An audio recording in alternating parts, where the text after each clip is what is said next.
നിസ്കരിക്കാൻ തോന്നുന്നില്ല, മനസ്സിൽ മടി വരികയാണ്. എങ്ങനെ കൃത്യമായി നിസ്കരിക്കാമെന്ന് ഞാൻ പറഞ്ഞു തരട്ടെ. ഈ കാര്യങ്ങളൊന്ന് ചെയ്തു നോക്ക്. ഇൻഷാ അല്ലാഹ് നിസ്കരിക്കാനുള്ള മടി നമ്മിൽ നിന്നില്ലാണ്ടാവും. 1. ബാങ്ക് കൊടുക്കുന്ന സമയം നമ്മൾക്ക് തോന്നും ഇനിയിപ്പോൾ നിസ്കാരം പിന്നെയാക്കാമെന്ന്. ആ ചിന്ത വരാതെ നോക്കുക. അങ്ങനെ വന്നാൽ ഉറപ്പിക്കുക ശൈത്താൻ നമ്മെ പിഴപ്പിച്ചുകൊണ്ടിരിക്കുന്നു എന്ന്. 2. പരമാവധി ബാങ്ക് കൊടുത്ത സമയത്ത് തന്നെ വുളു എടുക്കാൻ ശ്രമിക്കുക. 3. നിസ്കാരം ഒരു ഭാരമായി കാണാതിരിക്കുക. കാരണം നാളെ നമ്മുടെ ഖബറിലെ കൂട്ടുകാരൻ നിസ്കാരമാണ്. പിണക്കി വിട്ടാൽ ഖബറിലൊന്ന് തിരിഞ്ഞു നോക്കാൻ നിന്റെ കൂടെ നടക്കുന്ന ആരും കാണൂല, അതോർക്കുക. 4. സ്വർഗത്തിന്റെ താക്കോൽ നിസ്കാരമാണ് എന്ന് റസൂലോര് തന്നെ പറഞ്ഞതാ. അതെപ്പോഴും ഓർമ്മയിലുണ്ടാവുക. അതിനർത്ഥം ആ താക്കോൽ ഇവിടെ നിന്ന് കരസ്ഥമാക്കാത്തവർ സ്വർഗം മോഹിക്കേണ്ട.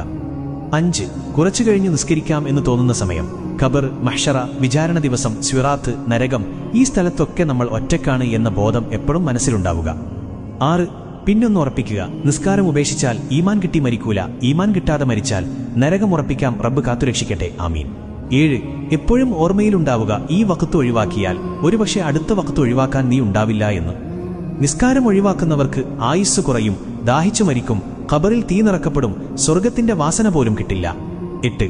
എപ്പോ നിസ്കാരം ഒഴിവാക്കണം തോന്നുമ്പോഴും ഓർത്തോ, നീ നിസ്കാരം ഒഴിവാക്കി സമ്പാദിക്കുന്നതൊന്നും നിനക്ക് ഉപകാരപ്പെടില്ല, നഷ്ടങ്ങളല്ലാതെ. 9.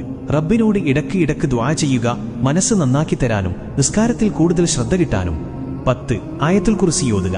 ഇപ്പൊ നിസ്കരിക്കണ്ട, പിന്നെ നിസ്കരിക്കാമെന്ന് തോന്നുന്ന സമയമൊക്കെ ശൈത്താന്റെ കെണിയിൽ നിന്നും രക്ഷിക്കും. 11. എപ്പോഴും ഓർക്കുക, നിസ്കാരം അത് ഏതൊരു കാര്യത്തിന്റെയും അടിത്തറയാണ്. ആ അടിത്തറയില്ലെങ്കിൽ ജീവിതം തകിടം മറിയും. 12. ദിവസവും ഒരു 10 വട്ടമെങ്കിലും സ്വലാത്തുൽ ഫാത്തിഹ പതിവാക്കുക. ഇത് മനസ്സിനെ നന്നാക്കും. ഇങ്ങനെയൊന്ന് ചെയ്തു നോക്ക്, ശരിയാവും ഇൻഷാ അല്ലാഹ്.